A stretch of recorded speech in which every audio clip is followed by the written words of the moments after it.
இன்னைக்கு நம்ம பார்க்க போறது நாமக்கல் மாவட்டத்துல இருக்க கொல்லிமலை பத்தி தான்.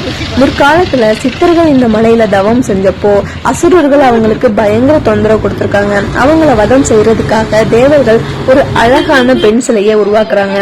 அந்த சிலையோட அழகை பார்த்து மயங்கி வர்ற அரசு அசுரர்களை அந்த பாவை சிரிச்சே கொண்டுடுமா. உயிர்களை கொல்லும் பாவை இருந்ததால இதுக்கு கொல்லிமலைன்னு பேர் வந்துச்சு. இன்னொரு பக்கம் சூர் அப்படின்ற பழங்குடியினர் வாழ்ந்ததாலையும் அடர்ந்த காடுகளாலையும் இந்த பேர் வந்ததா சொல்லப்படுது. வரலாற்று பக்கம் பார்த்தா கடையெழு வள்ளல்கள் ஒருவரான வல்வில் ஓரிதான் இந்த மலையை ஆட்சி செஞ்சிருக்காரு. அவர் வில்லுத்தையில அவ்வளவு கில்லாடியாம். ஒரே அம்புல சிங்கம், கரடி, மான், காட்டுப்பன்றின்னு எல்லாத்தையும் வேட்டையாடுற அளவுக்கு பலசாலி. இன்னைக்கும் கொல்லிமலையில வல்வில் ஓரி விழா ரொம்ப கிராண்டா கொண்டாடப்படுது. இங்க இருக்கிற மிக முக்கியமான ரகசியம் எட்டுக்கை அம்மன் கோவில். இந்த அம்மன் சிலை இயற்கையாவே உருவானதுன்னு சொல்றாங்க. அம்மன் எப்பவுமே சந்தன காப்புல தான் இருப்பாங்க. பிரிஞ்ச தம்பதிகள் இங்க வந்து வேண்டிக்கிட்டா ஒண்ணு சேர்ந்துடுவாங்கன்னும், குழந்தை வரம் தரும் சக்தி வாய்ந்த தெய்வமாகவும் இவங்கள மக்கள் நம்புறாங்க. கொல்லிமலைன்னு சொன்னாலே சித்தர்களை தான் நினைப்பாங்க. அகத்தியர், போகர், கோரக்கர் போன்ற மகா சித்தர்கள் இங்க தவம் செஞ்சிருக்காங்க. இவங்க தவம் செஞ்ச குகைகள் இப்ப கூட மலையில அங்கங்க இருக்கு. இங்க ஜோதி புல்னு ஒரு வகை செடி இருக்காம். அது இருட்டுல தானாவே வெளிச்சத்தை கொடுக்குமா. இதை வச்சுதான் சித்தர்கள் குகைக்குள்ள வெளிச்சம் வர வச்சதா ஒரு பேச்சு இருக்கு.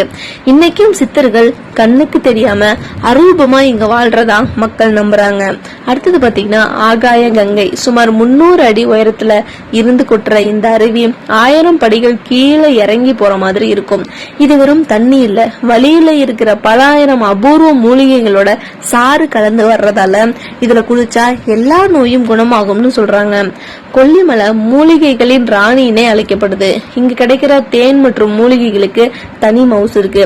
நீங்க பைக் ரைடரா இருந்தா கண்டிப்பா சொல்லியே ஆகணும். நாமக்கல்ல இருந்து மலைக்கு ஏறும்போது 70 கொண்டை ஊசி வளைவுகள் இருக்கும். இதுவே ஒரு பெரிய அட்வென்ச்சர் தான்.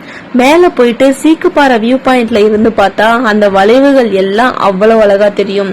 மொத்தத்துல சொல்லணும்னா கொல்லிமலைங்கிறது பயமுறுத்துற மர்மம் மட்டும் இல்ல, அது நம்ம தமிழ் மண்ணோட ஒரு பொக்கிஷம். சித்தர்களோட ஆசையும் இயற்கையோட அழகும் கலந்த ஒரு மேஜிக்கல் இடம். அங்க இருக்க அரப்பளீஸ்வரர் கோயில் பத்தி உங்க எல்லாருக்கும் தெரியும். அந்த கோவிலோட லிங்கம் எப்படி கிடைச்சது தெரியுமா?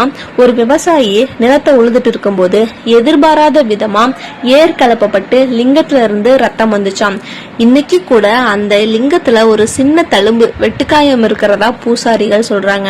அந்த தழும்புல இருந்து வர்றது ரத்தமா இல்ல வேற ஏதாச்சும் திரவமாங்கிறது இன்னமும் ஒரு மர்மமாவே இருக்கு.